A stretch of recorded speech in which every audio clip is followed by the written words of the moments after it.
3, 2, 1. Boa tarde a todas, a todos e a todos. Bem-vindos em mais uma live da nossa comunidade budista LGBTQI+, Rainbow Sangha. Hoje, nessa tarde, juntamente com Yaku-san, monge da Escola Sotô, Ícaro, da Escola Shin, professor Ricardo, da Escola Shin, Lucas, bem-vindo, e a todos que estão assistindo conosco hoje. Vamos trazer um assunto, né, de falar sobre o envelhecimento, falar sobre as velhices LGBTs, quais são as realidades, se nós temos dados, como que nós podemos pensar sobre a própria vida antes de chegar no momento da velhice, o que que nós fazemos com os nossos idosos LGBTQI+, quais são os seus problemas com relação à família, isolamento, segregação e tantos outros problemas que a gente pode ver dentro dessa esfera, que é muito particular e que começou a ser falado em poucos anos atrás com o movimento do Eternamente Sou, uma entidade, uma organização não governamental que em 2017 um grupo de profissionais da área médica e psicológica resolveu atender a população LGBTQI+, que sofre bastante e que se fica muito invisível na nossa sociedade. Então, para começar esse bate-papo gostoso, como sempre a gente tem, eu quero convidar o nosso querido monge Yaku-san, que é médico de família, monge da Escola Zen, para apresentar, fazer as suas falas e depois passar para o professor Ricardo Mário. Sempre lembrando que se vocês tiverem algum comentário ou alguma pergunta no nosso chat de lá do Facebook, ou os participantes aqui da sala Zoom, façam aqui no bate-papo e a gente transmite em seguida, tá bom? Muito obrigado, então, Yaku-san.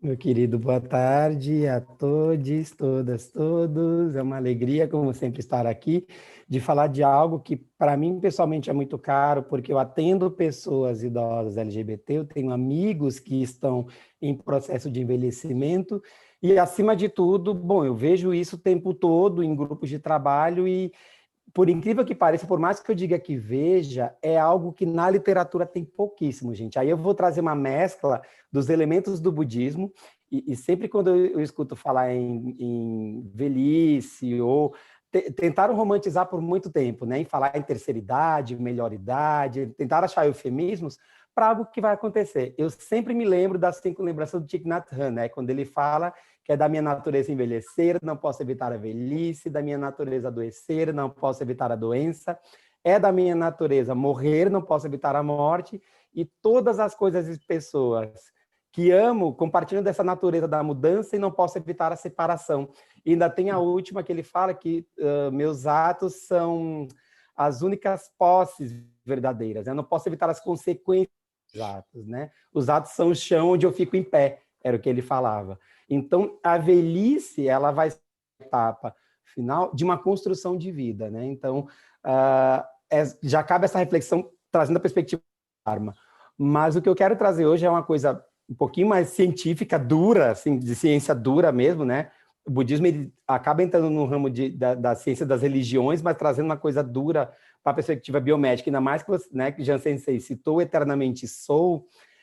Eu preciso trazer para vocês um estudo de revisão, que é um dos mais legais que eu vi dos últimos tempos, é um estudo de uns 3 anos atrás, que foi um grupo da Faculdade de Medicina de São Paulo, que é muito legal esse estudo, recomendo, eu tenho ele em PDF para quem queira ver, onde trazem esses elementos das particularidades da população LGBT na velhice.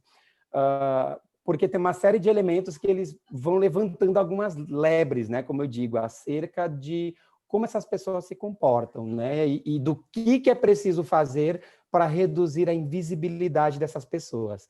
Então, antes de mais nada, o primeiro elemento que eles levantam é, obviamente, a questão da solidão da pessoa idosa LGBT, a questão do isolamento social e dos riscos à saúde.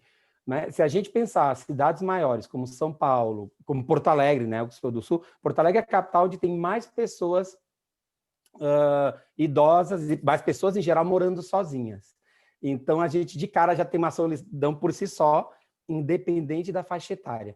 Quando a gente vai para a velhice, onde a gente começa a pensar onde se tem uma redução de independência, uma redução de autonomia e uma redução da funcionalidade do ser, a gente, obviamente, tem os riscos da saúde. E eu não preciso nem falar do isolamento social em si, porque isso acaba sendo posto numa cultura ainda que preza muito a juventude e representações ainda muito heteronormativas do que é masculino-feminino, e aí então, essas pessoas ficam, quando a gente pensa na interseccionalidade, duplamente invisibilizadas. Invisibilizadas porque são LGBTQIA+, invisibilizadas porque são idosas. Né? Antes de mais nada, já começa assim. A gente tem, obviamente, uma invisibilidade LGBT nos serviços de saúde e tem uma mescla de padrão heteronormativo da sociedade e dos cursos de graduação das ciências da saúde e das próprias ciências sociais. E a gente também tem uma falta de capacitação, gente. Aí eu trago o meu lugarzinho de fala, né? Eu não fui aprender a atender pessoas LGBT na graduação. Eu não tive nenhuma cadeira que me ensinou isso na graduação. Eu não tive sequer na residência, não tive no mestrado. Eu tive que literalmente correr atrás na vida profissional e quando eu me tornei professor em 2 universidades. Então, é um problema que a gente teve, foi quase como a gente vê agora com a pandemia do Covid, assim, foi algo que a gente teve que correr atrás por uma questão de necessidade. Bom, essas pessoas começaram a bater na porta, né? Venham, corram atrás, então, das necessidades dessas pessoas acerca dos estudos, acerca do que tem que ser feito, né? A gente tem, obviamente, uma questão de dificuldades dos idosos em instituições de longa permanência, né? Tem dados que essa revisão traz que são muito legais, que envolvem questões como assédio, como a própria falta de capacitação dos profissionais da saúde para entender e acolher as peculiaridades das expressões de gênero dessa população. E aí, quando a gente vai para os dados, tem muito mais casos de negligência e até de assédio em instituições de longa permanência, né, os chamados asilos. Tem um outro dado que é trazido, né, que são as especificidades das pessoas LGBT. Existem especificidades de saúde, sim, dessas pessoas, especificidades, digamos, mais biomédicas, né, de algumas, enfim, exposições a riscos em saúde. Quando a gente vai para a população TT, tem a questão dos processos de hormonização, que a gente tem que levar em conta uma série de elementos que muitos de nós não estamos preparados boa parte das vezes. A gente ainda tem uma falta de preparo para lidar com idosos TT, porque a gente tem um grande problema e grave problema no Brasil, que é expectativa de vida da população TT, né, de travestis e transexuais no Brasil, é 35 anos. As que conseguem, as heroínas e heróis que conseguem ultrapassar essa faixa etária, são pouquíssimas. E aí, quando a gente vai começar a entender como é que é o processo do envelhecer dessas pessoas, falta até substrato de entendimento da literatura, do entendimento de vida e da perspectiva psicológica mesmo dessas pessoas. Então, o desafio extra que a gente tem são algumas coisas que eu estou levantando de forma superficial, porque, infelizmente, eu não vou poder discorrer sobre nenhuma, né? Não vou ter tempo para isso.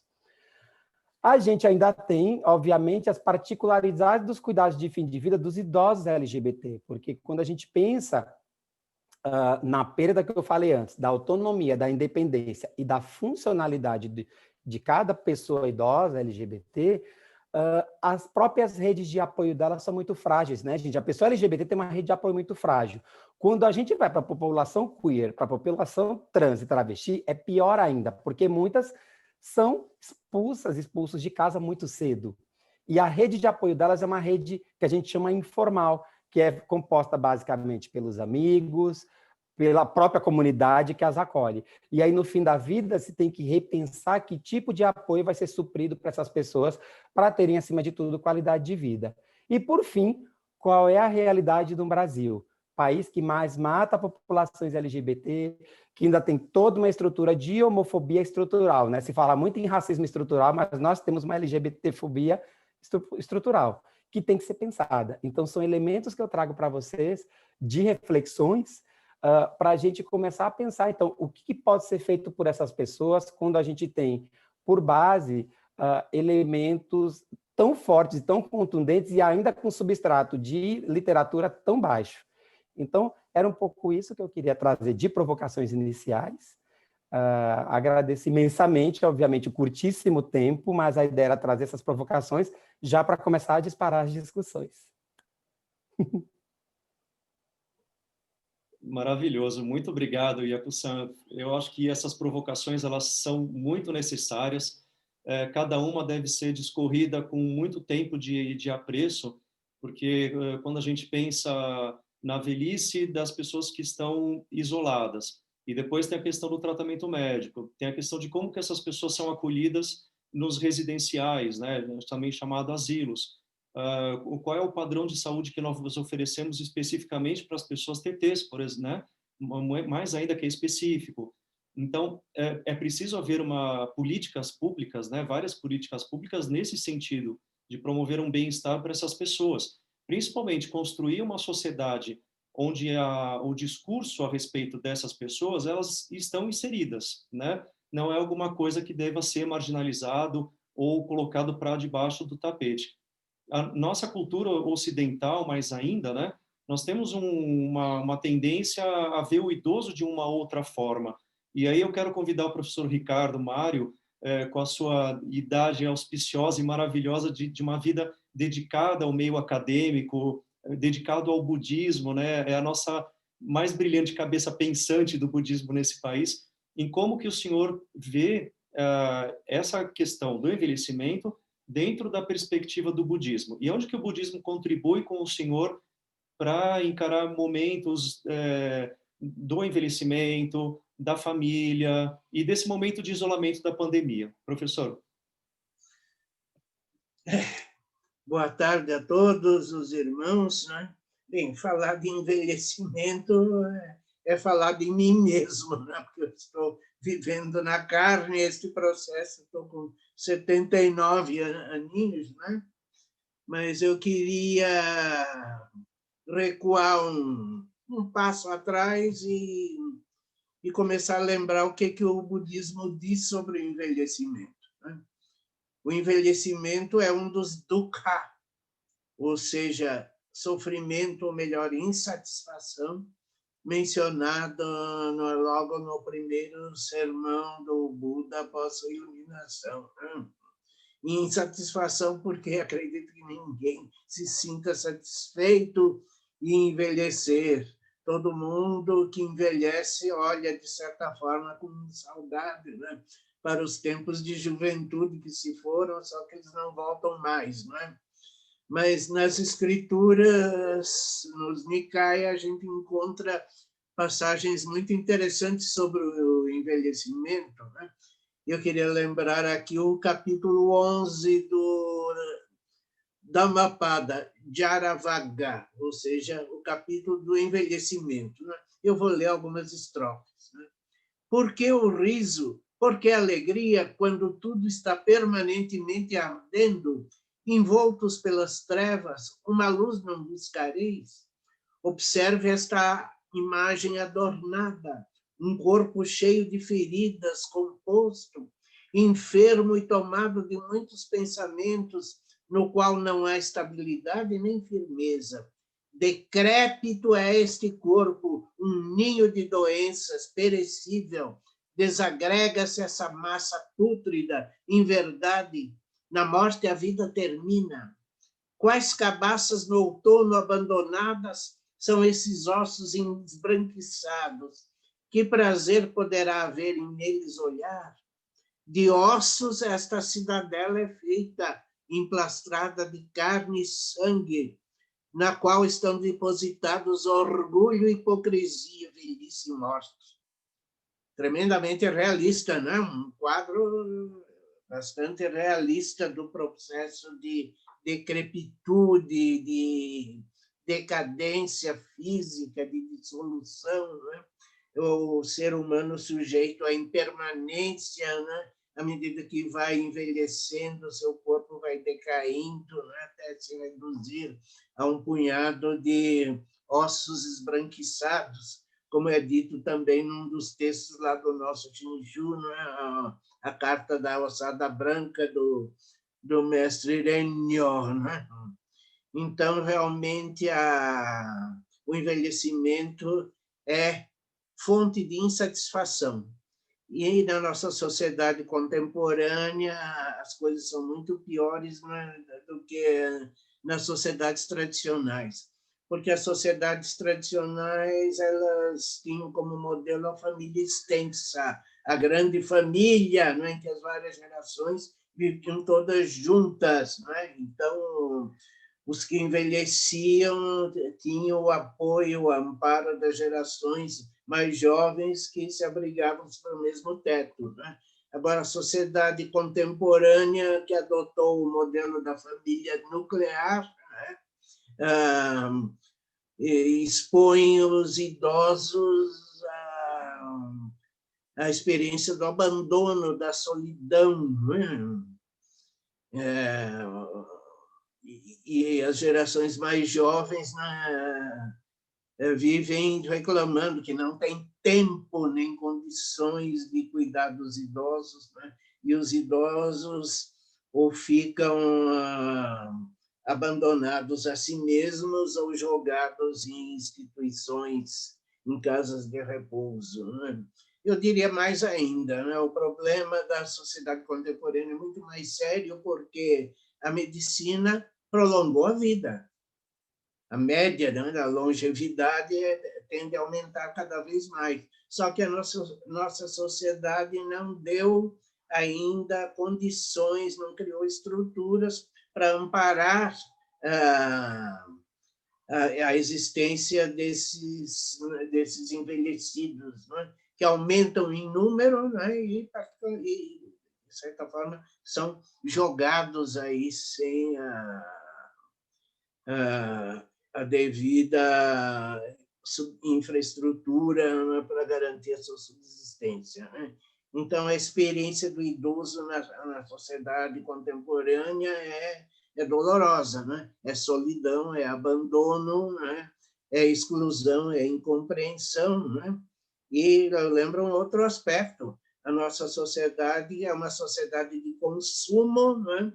E pouco olha para o idoso, porque o idoso não é mais um consumidor, ou melhor, consome cada vez menos. Né? Então, ele é olhado com desprezo, desprezado, é ignorado, torna-se invisível. Né? Não é um consumidor ativo. Né? E se esses são os problemas do idoso em geral, no caso do LGBT, multiplica esses problemas ao quadrado. O idoso LGBT vai sofrer muito mais, porque a tudo isso se soma o preconceito, o olhar de desprezo que a sociedade hétero dirige sobre ele. E aqui eu queria entrar num depoimento mais pessoal, reminiscências, né, de contatos que eu tive com idosos gays na juventude, na época que eu trabalhava na tradução de filmes japoneses.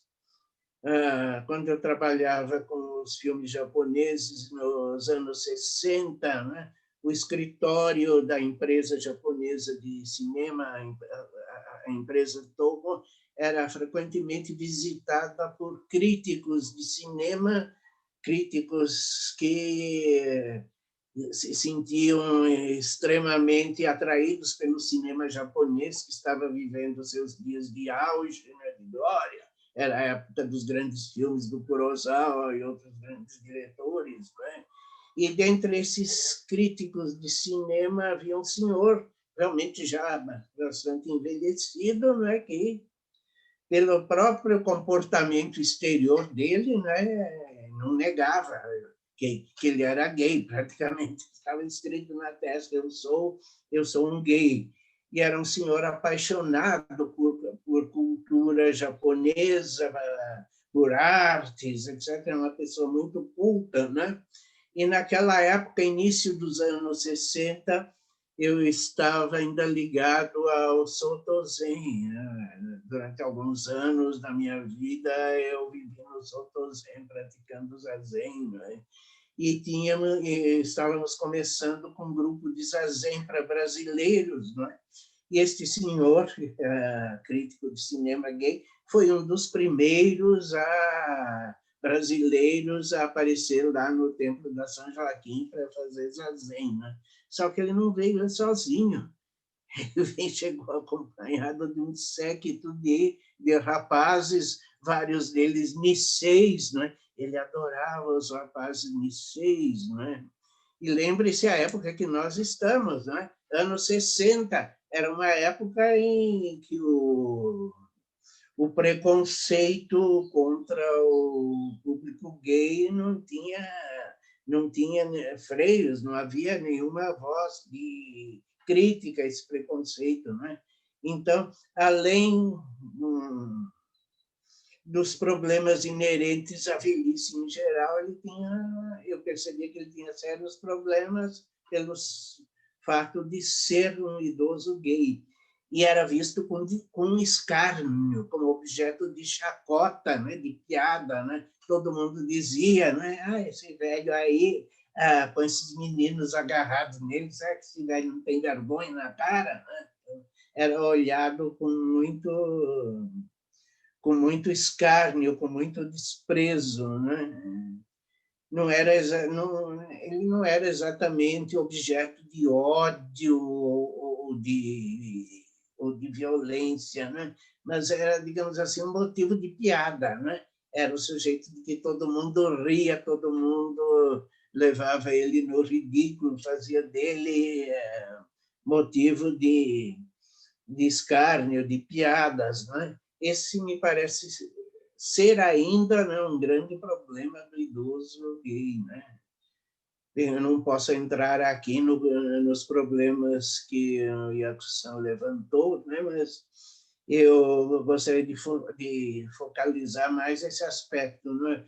O idoso LGBT como objeto de escárnio, de piada, de gozação, né? Ou seja, não é visto como alguém a ser levado a sério, mas alguém a ser gozado, a ser escarnecido, né? Esse seria o problema principal que eu gostaria de levantar aqui, né? Perfeito, professor. Muitíssimo obrigado. Eu acho que cada um vai contribuir com uma forma muito peculiar de olhar o mesmo assunto, e a Kusan trazendo as problemáticas da população LGBT na questão da saúde, isolamento, a falta de família dessas pessoas, porque não são todos os LGBTs que constituem seus pares, então, por consequência, boa parte também não tem filhos, e apesar de que eu sou um pouco crítico nessa ideia de que ter filhos é algo promissor para que tenha uma velhice garantida.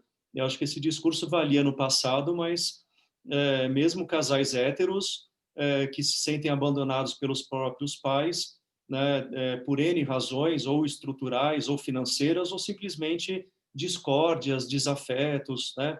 Então, acho que em outras épocas entendia-se, né, que principalmente as mulheres, né, que são cobradas do tipo, então quem que vai cuidar de você quando ficar velho? A gente escuta isso, né?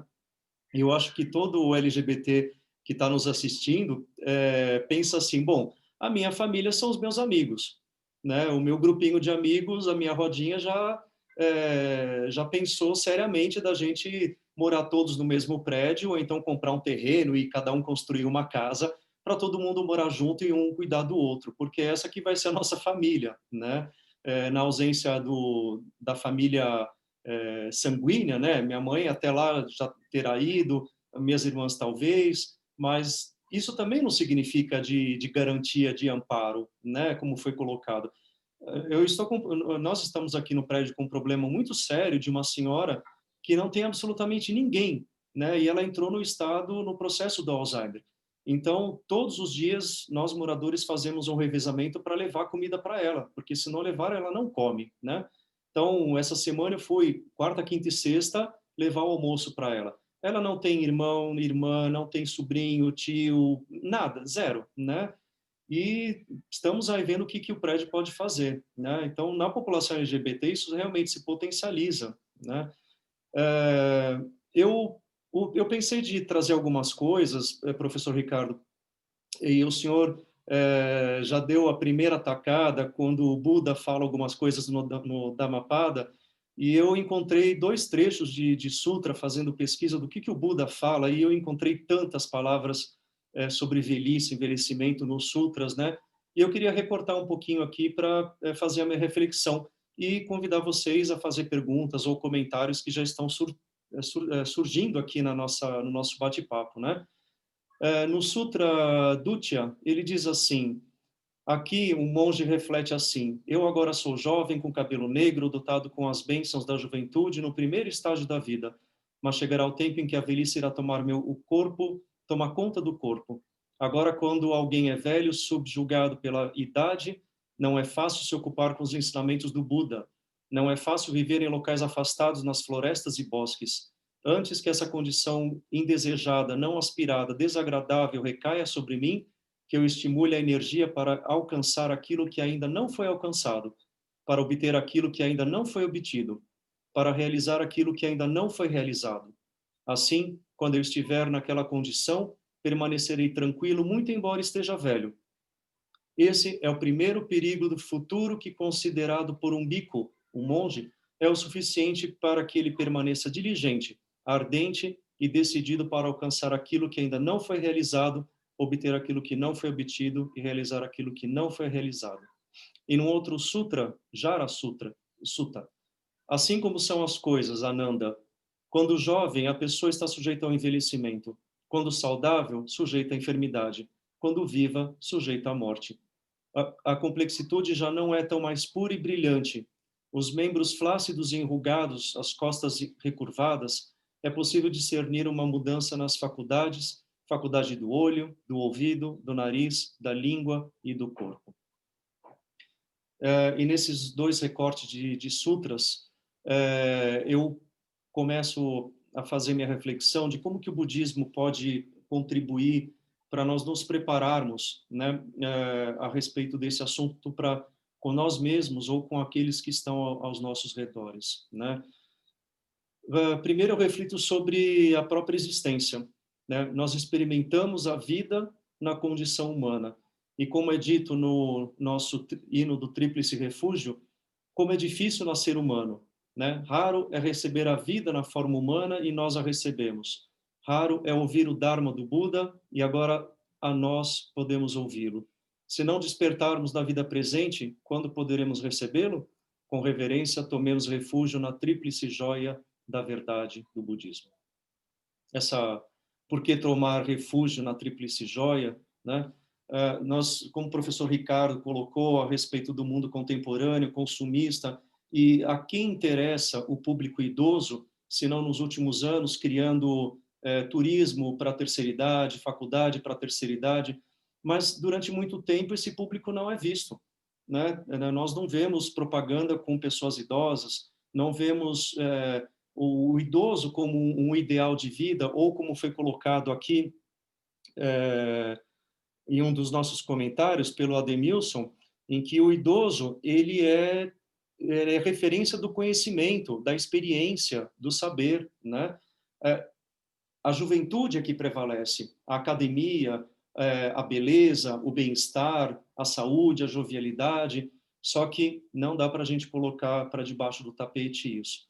Então eu penso que, assim como o Buda colocou nesses dois sutras, né, enquanto jovens, enquanto saudáveis, e saudável não necessariamente apenas jovem, mas a todo instante que nós tivermos saúde, tivermos condições, e aqui eu penso que o sentido de longevidade, o sentido de projetar a vida o máximo de tempo possível, não é um deleite dos desejos mundanos ou profanos, mas poder escutar o Dharma, poder praticar o Dharma o máximo possível e contemplar a realização búdica, né?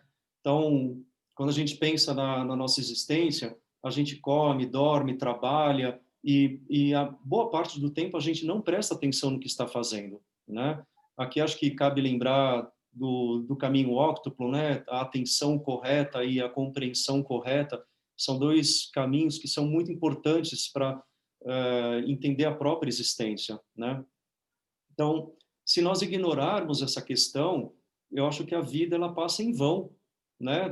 É uma vida apenas de deleite, de farras, de alegrias, de festas, né? De celebrações, de jovialidade, mas em algum momento, quando a gente põe a cabeça no travesseiro, vai vir o questionamento de que vale tudo isso? Por que que eu estou fazendo tudo isso?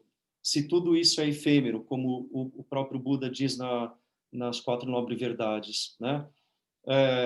Mesmo os prazeres e as alegrias, elas vêm no pacote a tristeza, a decepção, o desprazer, né? Então, como lidar com isso? Nós estamos numa sociedade pós-moderna de consumismo em que nós não podemos viver frustrados, tristes, decepcionados, feios, fora de forma, velhos. Então, eu entendo que se nós não entendermos a vida dentro da sua própria singularidade, que inclui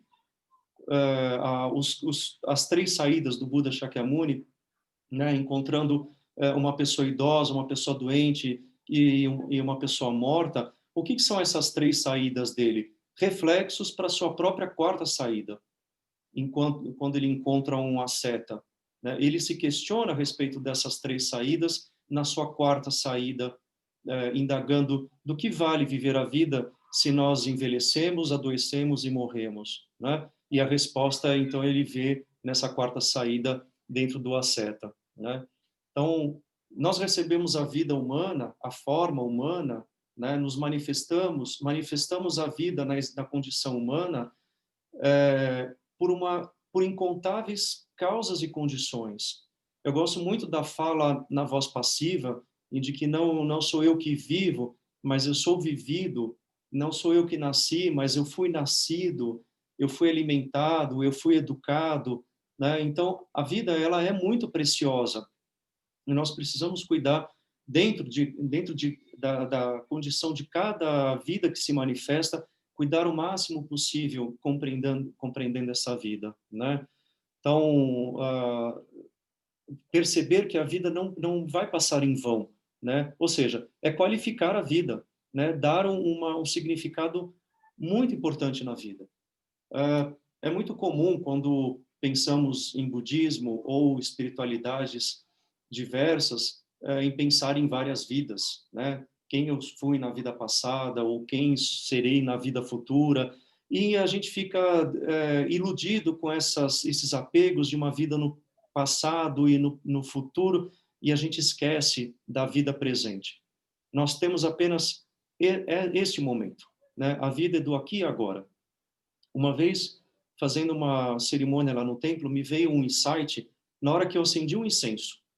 E aí eu fiquei olhando para o incenso, né, queimando, ele deitado no incensário, e falei, poxa vida, o único momento que existe presente, vivo nesse incenso, é a ponta dele. Porque aquele incenso do bastão ainda não foi vivido. E aquele incenso que já foi vivido virou cinzas. Então, o único momento que eu tenho é essa pontinha que está em chamas ali, né? Tá queimando, que é o momento presente. Se nós não contemplarmos a questão da impermanência da vida, nós não vamos entender o que é a própria vida. E Buda Shakyamuni, quando ele desperta no alvorecer do seu último dia de meditação, ele contempla isso, né? A impermanência e a interdependência. Se nós não entendermos esse mecanismo da própria vida, nós passaremos ela em vão, né? E eu acredito que despertar para essa condição humana e despertar sobre a própria vida é despertar uma mente Bodhi, a tal da Bodhisattva. Nós, no budismo Shin, entendemos que, através do coração confiante, é o nosso primeiro passo para essa grande trajetória do despertar até nos tornarmos Buda, né?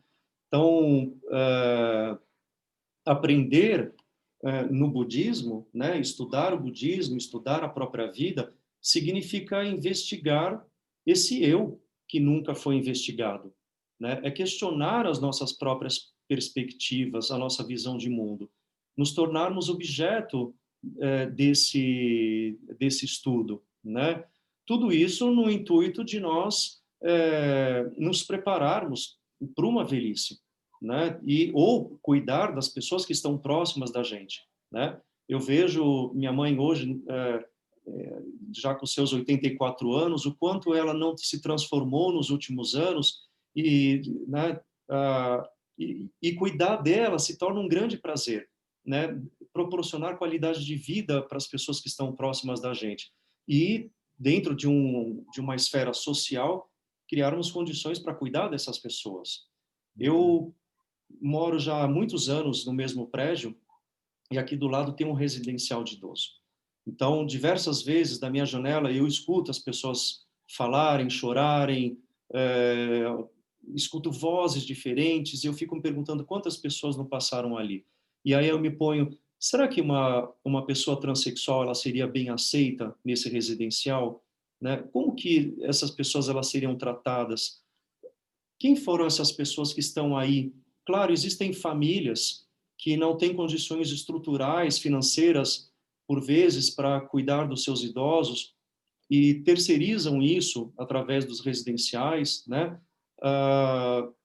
Mas como que nós também nos preparamos, né? E se precisarmos ir, né, para para um residencial como esse, como eu brinquei, que eu já falei com os meus amigos, vamos comprar um terreno, a gente constrói um monte de casa para ficar junto, né? Então, refletir sobre a condição LGBT desde o seu início, né? Refletir na condição social, como o professor Ricardo colocou, a respeito de um mundo consumista, né?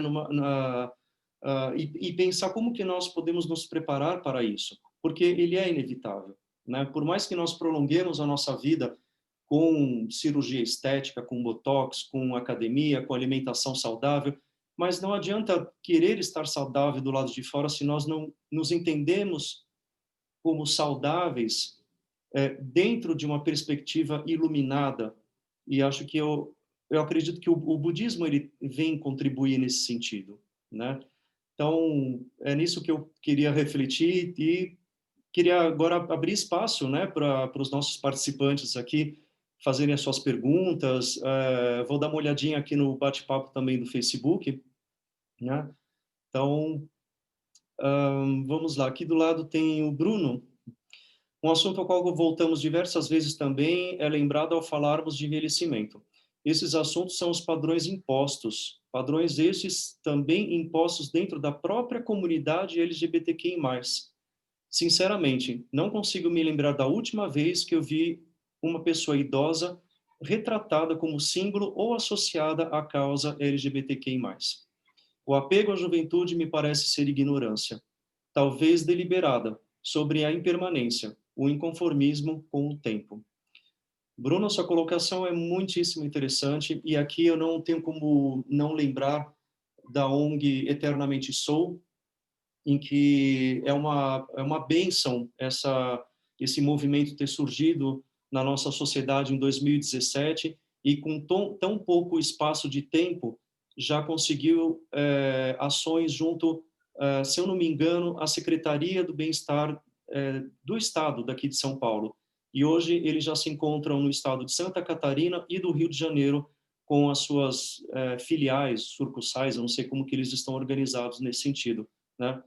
Mas eu andei vendo no site deles que eles têm ações de coral, de café da manhã coletivo, de atendimento psicológico e médico, de encaminhamento, de acolhimento, né? Será que nós escutamos esse idoso LGBT que pode até morar sozinho e seguir a sua vida, mas o fato de nós estarmos abertos para eles, conversarmos, escutarmos, fazermos uma ação social, né?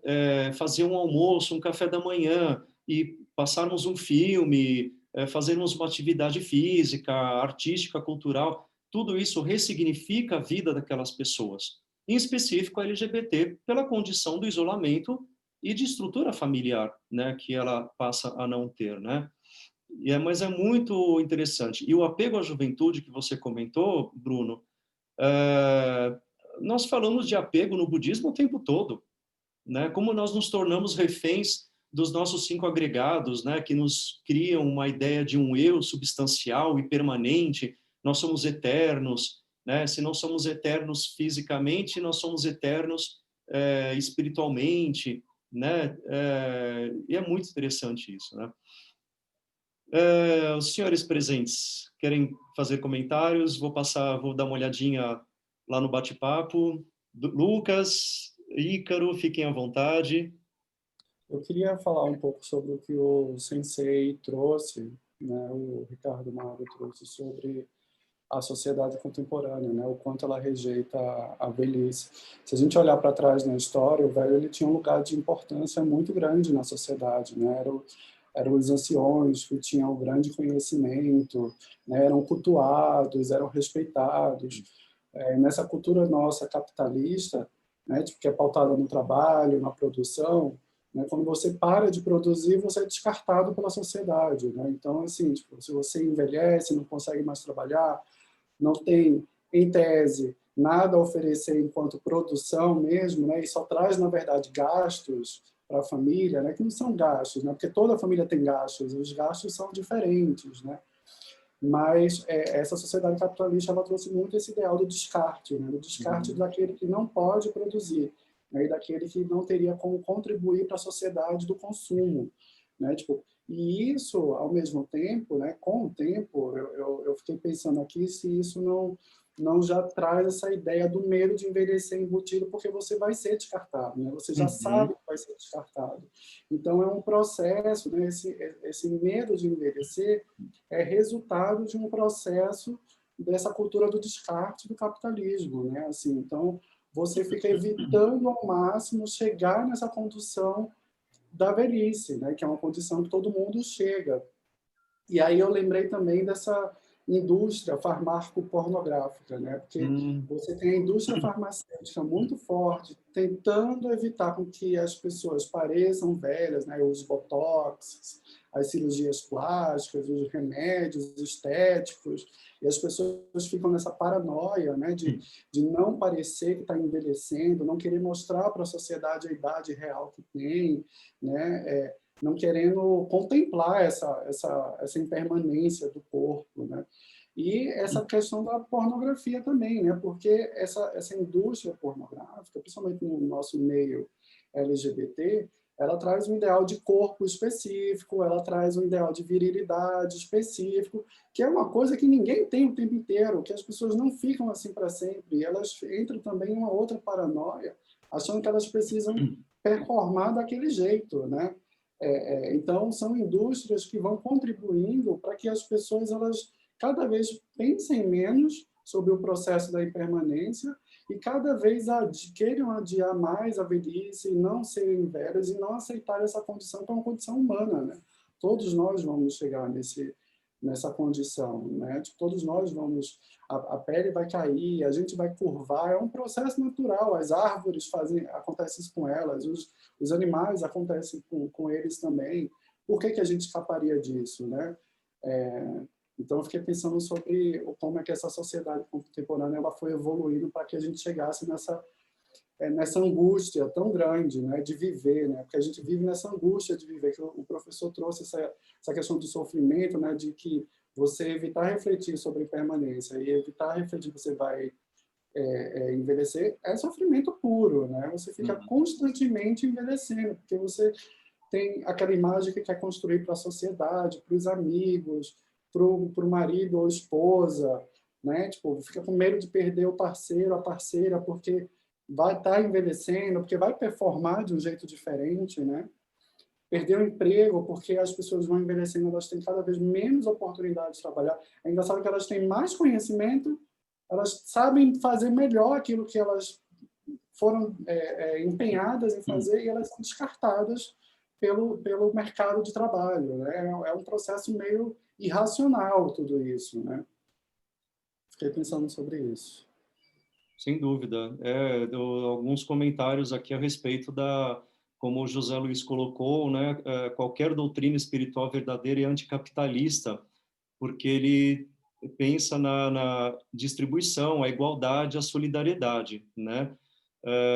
O Anderson também, é muito importante que a população LGBT reflita sobre os desdobramentos da velhice. Não é nada fácil envelhecer só. Será que não cabe a nós também, LGBTs, nos unirmos para criarmos pautas sociais, políticas públicas para melhorar esse quadro, né? E não apenas esperar que venham cuidar de nós, né? Eu acho que são reflexões que são muito importantes, né? Então, É engraçado, né? Porque aqui em casa a gente fala, por que a gente não abre uma poupança, sabe, um prevent save, alguma coisa assim, para poder, no final a gente sabe que a gente vai para uma casa de repouso, né? Assim, Sim. os LGBTs, eles não têm família, ok, eles podem adotar hoje, a gente já consegue passar por esse processo, mas nem todo mundo tem condição também, né? Porque a gente faz essa reflexão, eu tenho condição de ter um filho ou não, né? Tipo, é custo também. Aqueles que não conseguem vão envelhecer sozinho para sempre, vão para onde, né? Tipo, Sim. que dinheiro eu tenho também para ir para uma casa de repouso? Porque custa, é caro, Tem esse né? ponto, né? Tem essa questão, né? A gente está falando enquanto numa uma acessibilidade financeira que você consegue estruturar, mas você pensa no LGBT periférico, pobre, sem acesso, marginalizado, né? Que fim ele vai levar, né? Não à toa a expectativa das transexuais, travestis, de 35 anos, por N razões, e uma delas é essa, né? Há pouco tempo atrás eu assisti um filme muito interessante, eu vou contar assim em menos de um minuto, que se chama Proms, e conta a história de uma senhora que ela é dona de um antiquário, ela resolve vender tudo e juntou todo o dinheiro dela para morar num residencial de idoso. Bom, os norte-americanos são um pouco famosos com esses residenciais, né, de idosos que tem campo de golfe, tem quadra de esportes, etc. Só que o sonho dela e a frustração dela é não ter sido uma cheerleader, né, uma animadora de equipes, né, de esportes. E ela encontra ali uma oportunidade com várias outras senhoras. E elas vão para um campeonato de cheerleaders que só tem garotinhas, né? E elas são super performáticas, né? Assim, dentro da idade delas, ali de 70, 80 anos.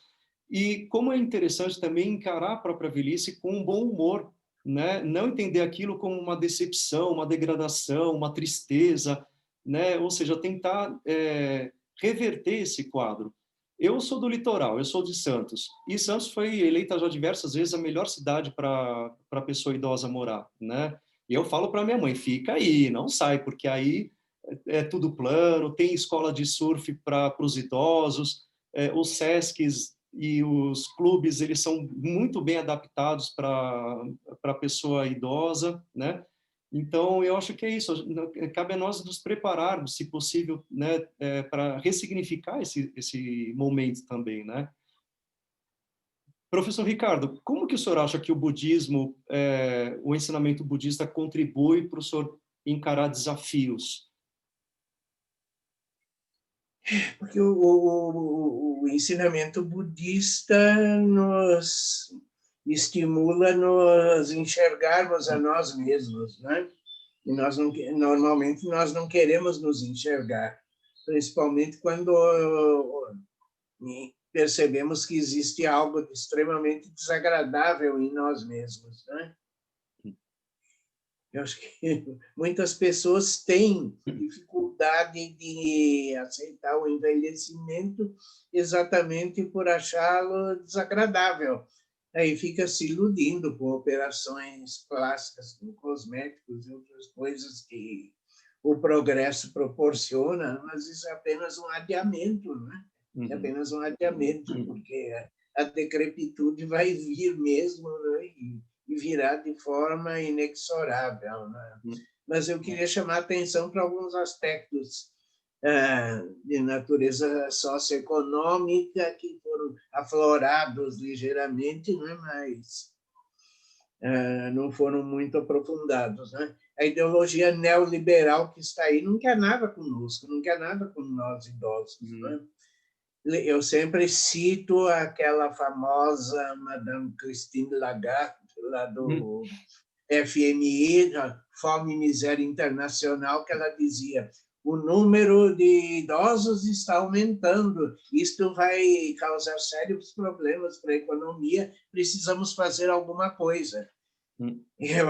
Eu brincava, então ela que deu o exemplo, porque ela não é nenhuma jovenzinha, então pule pela janela e desapareça. O outro exemplo é o ministro das Finanças do governo japonês anterior, do governo Abe, que caiu agora, não é que o AB se demitiu por motivos de saúde. O ministro Asso, ele também dizia que os idosos só criam problemas, né? Que isso é um problema sério para a economia japonesa, né? Ou seja, o sistema neoliberal não quer nada a ver conosco, não está nem aí para nós idosos, nós somos os empecilhos, né? Ou se faz alguma coisa para se superar esta nefasta ideologia neoliberal, ou nós, idosos, héteros, ou LGBT, ou lá o que seja, continuaremos sempre a ser ignorados, né? Agora, eu gostaria de falar um pouquinho da situação do Japão. Muita gente tem uma visão idealizada do Japão. O Japão é uma sociedade budista tradicional, sempre valorizou a família, valorizou a sabedoria dos anciãos, né? Lá os idosos devem ser muito melhor tratados do que aqui no Ocidente.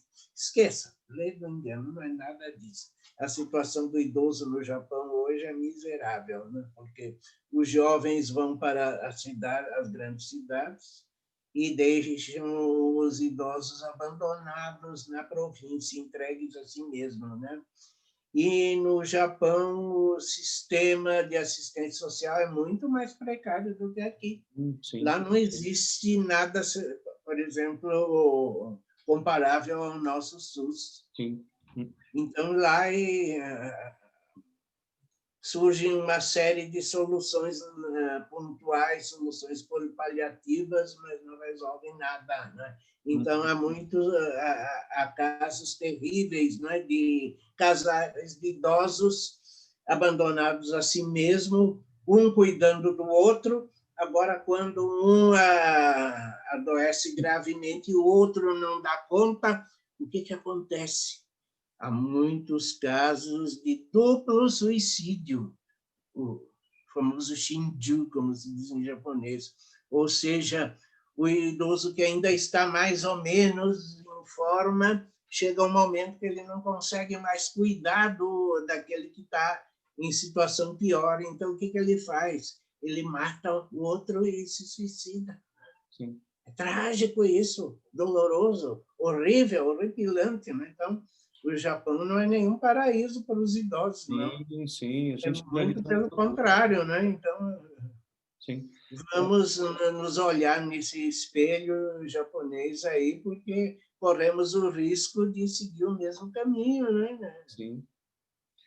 Eu quero eu quero ler o comentário do Lucas. Parece que ele está com problema de câmera e de som, então eu vou ler, porque ele trouxe um ponto muito importante dentro da população LGBTQI+. O Lucas diz assim: eu acho que a questão da velhice na homossexualidade para as pessoas da minha faixa etária acaba estando ligada ao estigma do diagnóstico positivo do HIV e do possível desenvolvimento da AIDS. Hoje em dia, ser soropositivo não é uma sentença de morte como já foi, mas já ouvi amigos que, como eu, se entenderam gays na década de 90, se sentem assombrados por um cenário futuro sombrio. Acho que muito também está interligado às questões da autoaceitação, sobre a compreensão do eu, sobre o viver no armário por muitos anos na juventude. Enfim, ponderações sobre essas questões que nós, LGBTQI+, estamos lidando há décadas. Sinto que essa geração, ou a próxima, será a primeira geração de idosos LGBTQI+, que poderá viver suas vidas com sinceridade e honestidade, seja pelas aberturas proporcionadas pelo movimento LGBTQI+, ao longo das últimas décadas, seja pelos avanços no tratamento do HIV/AIDS, ainda muito caminho a ser trilhado, mas feliz de estar aqui escutando gente tão sábia. Muito obrigado. Muito bom. Lucas, você colocou um ponto muito importante, né? O atendimento sobre HIV, AIDS, e a nossa live do mês de dezembro, sem dúvida nenhuma, vai ser dedicada a esse assunto, né? Pretendemos preparar com muito carinho, porque é um ponto muito importante. Lembrando que o Brasil é um país exemplo no tratamento de HIV/AIDS no mundo inteiro, né? Com a distribuição de remédios pelo sistema do SUS, como o professor Ricardo Mário colocou, nem mesmo a Europa ou Estados Unidos atendem a questão da HIV como a gente atende aqui no Brasil, né? E você colocou um ponto importante, né? Na década de 90, a gente via as cenas horrendas das pessoas ali se definhando com a questão da AIDS, e hoje o HIV ser positivo não é mais uma questão trágica, né? Não é uma sentença de morte. Todo mundo vive bem como está vivendo qualquer outra pessoa, né? Mas é importante que nós lutemos, né? Nós continuemos a manter, por meio das ações públicas, né? As políticas públicas, fazer a manutenção desses programas, né? Porque nós escutamos vozes sombrias por aí querendo cortar esses auxílios a essa população, né? E com até um certo fundo moral, né? Moral dizendo que, né, isso é um problema, é uma doença de gay, né? É um castigo divino, é um problema deles, eles que se virem, né? Então nós não podemos. Felizmente, graças aos Budas, né? Parafraseando graças a Deus, mas felizmente nós temos muitas pessoas iluminadas e lúcidas que lutam muito para manter esse programa, né? Porque principalmente para o idoso LGBT, quem mais, né? Muito importante. Né?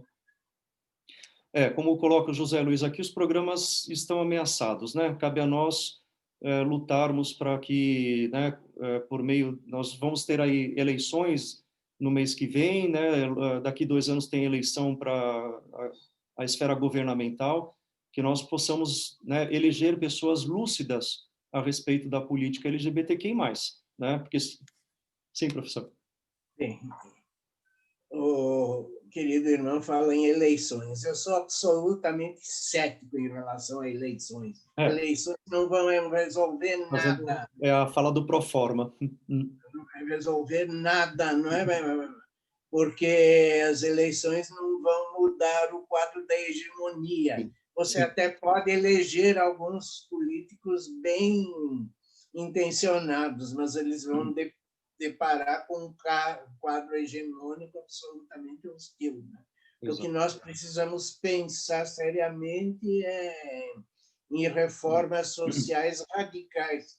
Radical não no sentido de ser violento, revolucionário, mas radical no sentido de ir à raiz, ir ao fundo. Né? Ou seja, precisamos reconstruir a nossa sociedade de baixo para cima.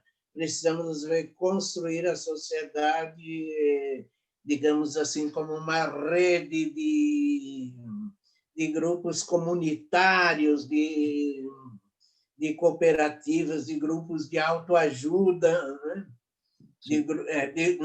Autoajuda não, grupos de ajuda mútua, né? Cooperativas, associações comunitárias, porque se isso não for feito, né? Pode fazer 1001 eleições que não vai mudar em nada, né?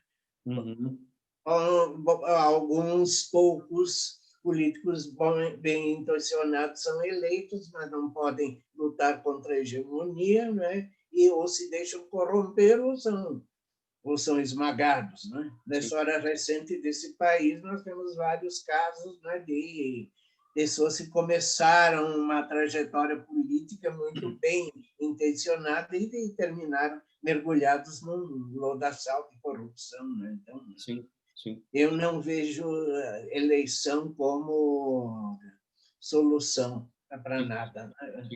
Tem que pensar em coisas muito mais radicais, no sentido de ir fundo no problema, de ir fundo na raiz, do que simplesmente achar que eleições vai resolver alguma coisa. Não vai resolver nada. Não, é verdade, sem dúvida. O José Luiz colocou aqui para o professor: se não revolução agora, alguma reforma mais solidária. Exato, é por aí, uma reforma mais solidária. Sim. Eu gostaria de chamar a atenção para os textos recentes do Papa Francisco.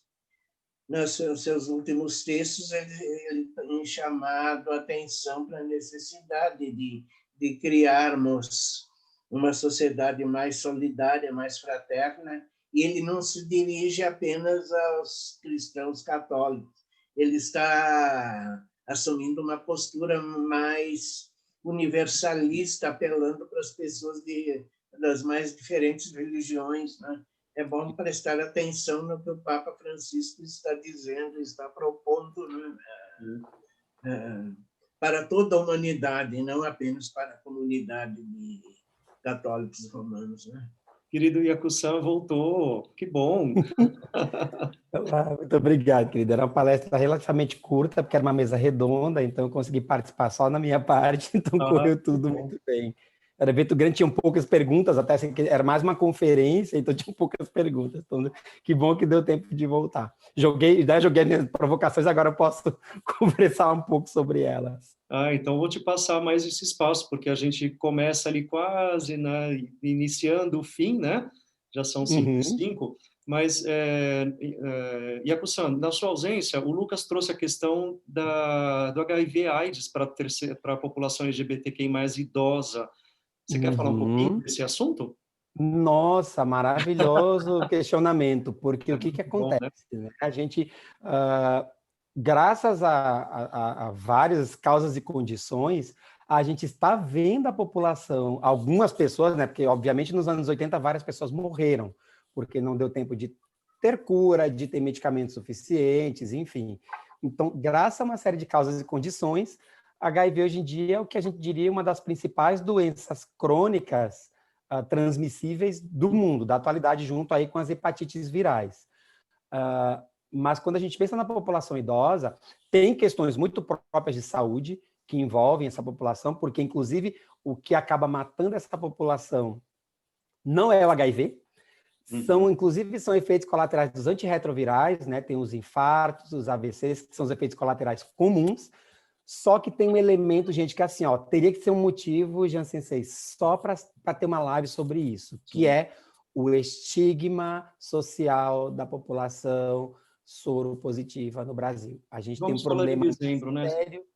A gente vai falar em dezembro, mas é muito sério, porque é muito complicado assim, a questão do estigma que essas pessoas enfrentam, as ideias arraigadas que parecem bobagem. Assim. Vou contar brevemente uma história que me aconteceu com uma paciente que eu tive que dar um diagnóstico, e olha que eu não estou falando de uma pessoa LGBT, estou falando de uma senhora que era viúva.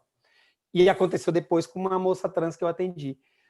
Uma senhora que fez o teste rápido, né? Para quem não sabe, nos postos de saúde, tem os testes rápidos para sífilis, HIV e as hepatites virais do tipo B e tipo C, e, obviamente, a HIV acabou dando positivo dela.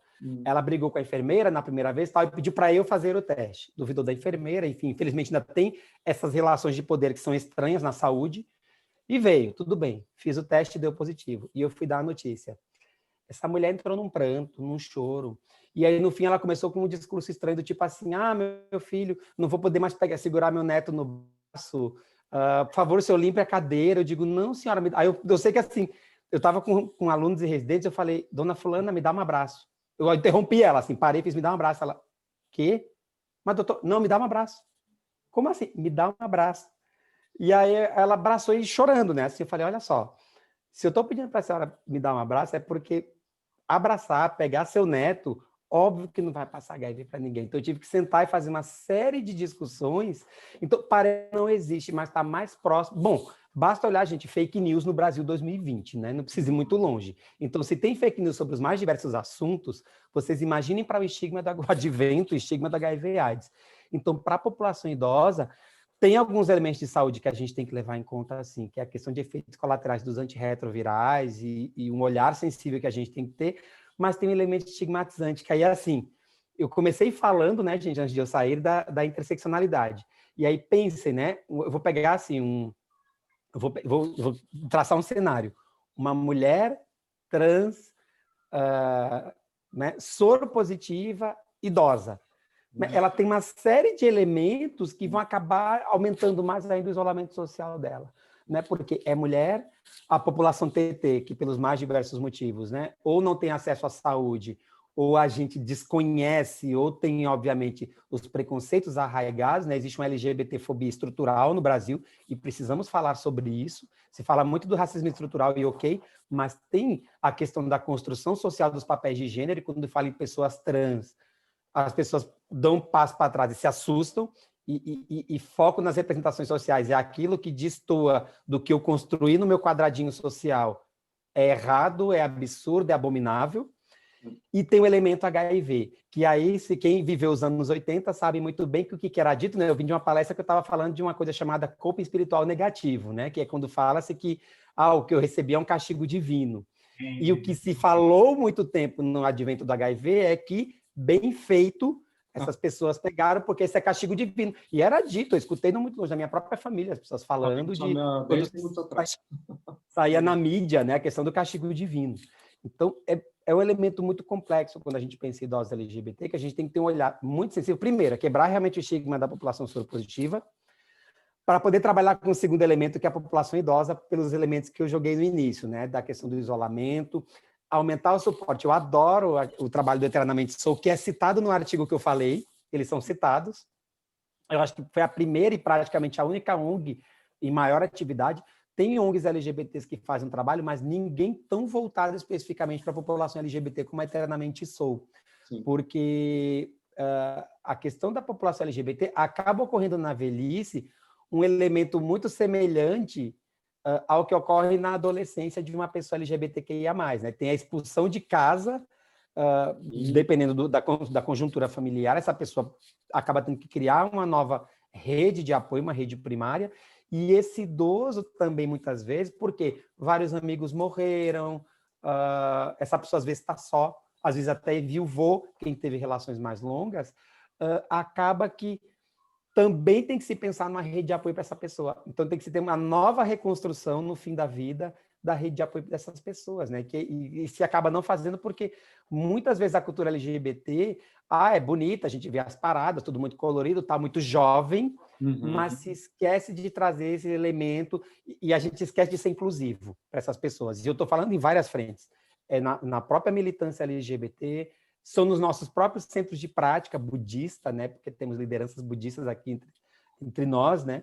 E seja no próprio cuidado em saúde. Né? Acaba a população sendo invisibilizada. É importantíssimo a gente ter um olhar mais sensível, e quando a gente fala no Dharma, né? Bom, a velhice é um dos elementos, obviamente, pungentes que mobilizou Shakyamuni Buda. Então, nada mais justo do que eu ter esse olhar, né? E antes de eu sair, eu escutei uma coisa que eu acho que era o Jansen que estava falando, antes de passar a palavra para o professor Ricardo Mário Gonçalves, que era a questão da perspectiva e a diferença, né, oriental e ocidental, entre a velhice, né, as perspectivas que nós temos, né? Quando se fala em alguns locais muito da perspectiva do ancião como alguém muito sábio, né? A gente tem a coisa da... Gente, desculpa o termo que eu vou usar, tá? Mas é o da kakura, essa coisa depreciativa, se usando isso como termo depreciativo, que é o que se acaba fazendo, ao ponto de, inclusive, às vezes usar esse termo de forma... É como se fosse um diagnóstico, cada vez mais precoce. Assim. Eu escutei esses tempos um aluno, um egresso meu de uma das faculdades, falando assim, prof, me chamaram de kakura, tenho 26 anos. Aí eu falei, tá, eu sou uma múmia, eu brinquei com ele, né? Tá, eu sou uma múmia, então... Então, é como se fosse dado uma sentença, um diagnóstico cada vez mais precoce. É muito estranho, porque uma coisa é a gente falar de doenças orgânicas. Hipertensão, diabetes, que por questões de hábitos de vida, vem ocorrendo mais cedo. Mas falar desse lugar depreciativo da velhice cada vez mais cedo me causa muita estranheza. Sim, eu acho que é sobre isso que a gente tem que fazer reflexão. Enfim. Sim, sim. Não, dentro da população gay, né? Do padrão, academia... de que se você passar dos 30, 35 anos, você já é velho, né?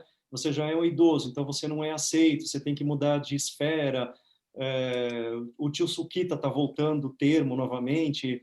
Então, assim, isso é um pouco preocupante, porque dentro da cabeça das pessoas, isso cria uma fantasia, cria um imaginário tão depreciativo, tão degradante, que a gente não... Às vezes, as brincadeiras, elas podem levar isso para uma tristeza tão profunda, então a gente não sabe, e aí a gente volta no ensinamento budista, né? Qual é a fala correta que nós estamos proporcionando, né? Quais são as nossas ações corretas? quais são os nossos pensamentos corretos. Eu acho que a gente precisa começar a aplicar o pensamento budista nesses aspectos da vida, porque lá no final da linha, as pessoas que não têm estrutura, ou não se prepararam, ou por N razões, elas são atacadas, sabe? A gente faz muito mal, né? Outro dia me perguntaram, nossa, mas então a gente gera karma o tempo todo? Eu falei, gera. O tempo todo a gente está gerando karma no pensamento, na fala e na ação, né? Então, isso vale para como nós nos relacionamos com as pessoas idosas, né? E a pessoa falou do Eternamente Sou, e eu fui dar uma olhadinha na página deles, e a gente espera convidá-los eles em breve também para voltar esse assunto que é muito importante. Mas olha que interessante, quem são os parceiros deles? A rede Accor de hotéis, a rede mundial de hotéis, né? Por consequência, o Ibis, que é uma marca da rede Accor. Rede Accor.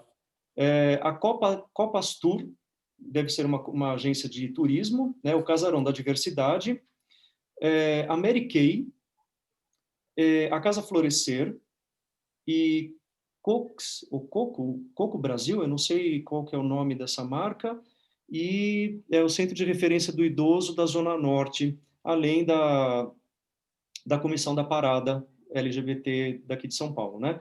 Mas eu achei interessante, empresas que não são imediatamente dentro da população LGBT, como a Accor, né, ou a Mary Kay, né, mas são corporações que se envolvem expondo as suas marcas. Eu me pergunto se dentro dessas duas marcas, por exemplo, não há espaços de trabalho para esses LGBTs idosos.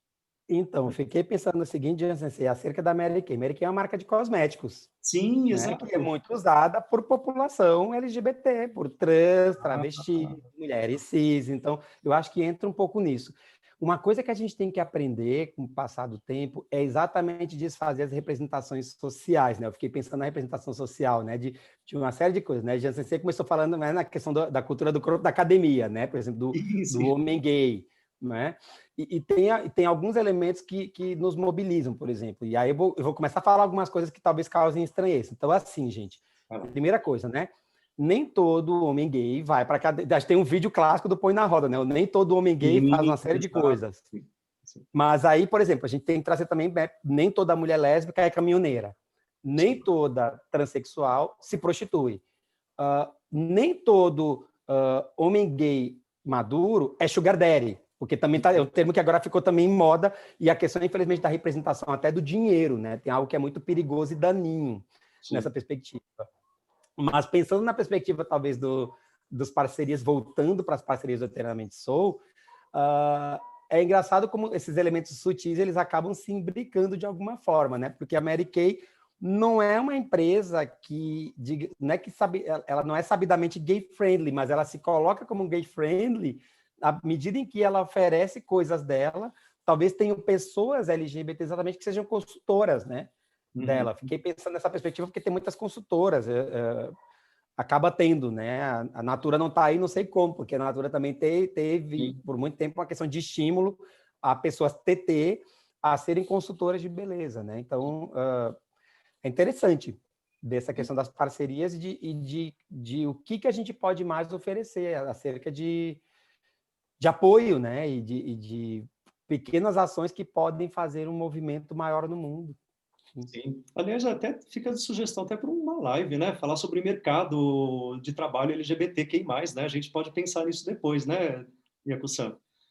Bom, já são 5h17, a gente precisa fazer as considerações finais, então eu queria deixar professor Ricardo suas últimas palavras, Yaku-san, ou se algum dos participantes, Ícaro, Bruno, Lucas, também queiram colocar suas considerações finais para a gente amarrar o final. Eu queria voltar à carga, né, na questão do idoso e do seu comportamento insólito, vistos como objeto de escárnio. Né?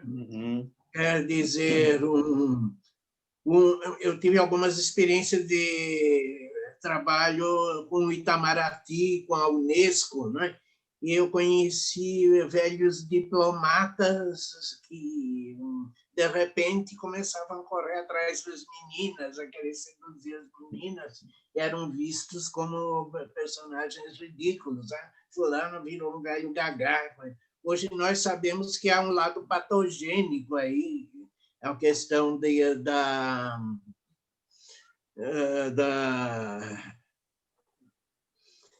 de deficiências cognitivas que se acumulam com o tempo, né? De senilidade, né? Mas naquele tempo ninguém sabia disso, né? Era o velho gagá, o velho sem vergonha, correndo atrás das meninas, né? Quer dizer, se um velho hétero era visto como gagá sem vergonha porque corria atrás das meninas, imagine um gay idoso correndo atrás dos rapazes, como não será visto, né? Como objeto de escárnio, de piada, de gozação, né? Eu quero voltar à carga e chamar atenção para esse aspecto, né? Assim como também ainda o que padece de AIDS ainda é visto como vítima de um castigo divino ou coisa do gênero. Eu assisti muito isso e no seio da comunidade japonesa, quando o AIDS apareceu, tinha Niseis doentes que a família escondia com todos os recursos possíveis, né, porque tinha vergonha, porque era doença maldita, doença castigo e coisas como tais. Né? Então, há muito preconceito, né, em tudo isso, né, e temos que trabalhar contra esses preconceitos, né, desfazer, desconstruir esses preconceitos todos. Essa seria a minha consideração final. Muito obrigado. Namanda. Muito obrigado. O Michel colocou aqui de uma palestra apresentada pelo professor José Cabesson, que, embora não se trate diretamente do tema, mas ele gostaria de compartilhar depois o texto conosco, está lá no nosso bate-papo, sobre pensando através dos textos em direção a uma teologia budista crítica da sexualidade. Então, quem quiser ler depois, tem um texto. Yaku-san. Cabeção é um grande erudito budista, ele merece ser lido com atenção. Muito bom. De peso. Muito bem. Então, assim, gente, queria agradecer. Fiquei no início e voltei no final, uma alegria, assim. Fiz um mestre, hoje tinha realmente um outro evento, mas é uma alegria estar aqui, como sempre, para falar de coisas que não são muito caras, né? Porque o que acontece é que o processo de envelhecimento ele tem questões socioculturais muito arraigadas em cada uma das sociedades. Quando a gente pensa nas pessoas LGBTs, historicamente elas viveram um processo na maioria das vezes, de violência estrutural. E, obviamente, pela questão da estrutura social, né, de uma heterocisnormatividade ao longo da vida. E nas questões da velhice, isso acaba aumentando de maneira muito intensa. Então, mais do que tudo, que a gente possa ter um olhar mais profundo e sutil, o olhar de Kannon Bodhisattva para a diversidade. Para a diversidade de expressões de gênero, para a diversidade de orientações sexuais, para a diversidade de tipos de corpos. Né? Porque a gente pode trazer até, né, você começou falando mercado de trabalho. Já me ocorreu uma segunda coisa, que é a reflexão talvez para 2021, de falar sobre a questão de gordofobia, trazer alguém, por exemplo, do movimento dos ursos, por exemplo, para falar sobre essa questão do empoderamento do corpo, que é uma grande discussão que está ocorrendo em 2020, né? Até que ponto obesidade é doença ou não. E aí tem uma seara perigosa, porque tem elementos de saúde que entram, mas também tem a questão da restrição dos corpos, né, e da exclusão social, e é um grande risco que a gente corre. Então, que a gente possa, acima de tudo, ter esse olhar profundo e sutil de Kannon Bodhisattva para não deixar nenhum ser invisibilizado, seja ele de que expressão de gênero, de que orientação sexual for, e, obviamente, pensando na nossa live, porque um dia a gente vai estar lá, a gente vai estar idoso também, e, obviamente, é natural do nosso processo de morrer que a gente possa ter esse olhar amplo para essas pessoas que a gente também no futuro vai ser uma delas. Então, que a gente tem esse olhar diverso e profundo. Muito obrigado mais uma vez. Muito obrigado, querido. Sim, e caminhando com o Kannon Bosatsu, eu vou trazer Seishi Bosatsu, né, que é o Bodhisattva da sabedoria, né, que possamos ser sábios e compassivos, porque um compassivo sem sabedoria, ele se torna um tanto limitado nas ações, ele precisa ser sábio, né? E um sábio sem compaixão se torna uma pessoa fria. Então, que a sabedoria e a compaixão caminhem juntos, né, para nós lidarmos com esse assunto e tantos outros dentro da população LGBTQI+. Muito obrigado pela presença de todas, todes e todos. Essa live vai ficar no nosso canal no YouTube, rainbowsangha.com. Daqui 15 dias, no dia 7, né, de novembro, nós teremos, então, a convidada, né? Todo mês nós trazemos uma convidada de outra vertente religiosa, e no dia 7 nós vamos ter a Bruna. Ela participou durante muito tempo das Católicas pelo Direito de defender, Católicas pelo Direito de decidir, defender, de decidir. E hoje ela trabalha mais com a questão de gênero e religião dentro das religiões afro. E ela foi uma das mãos que escreveu um livro fantástico chamado Teologias Fora do Armário. Mas vamos falar com ela daqui 15 dias, o que ela tem para nos apresentar e falar de gênero, religião, na perspectiva dela como uma antes católica, né? Agora ela migrando para a religião da Umbanda, né? E muito obrigado pela presença dos senhores, né, de todos que participaram aqui no nosso canal do Facebook, e bom fim de semana para vocês. Muito obrigado. Namandap.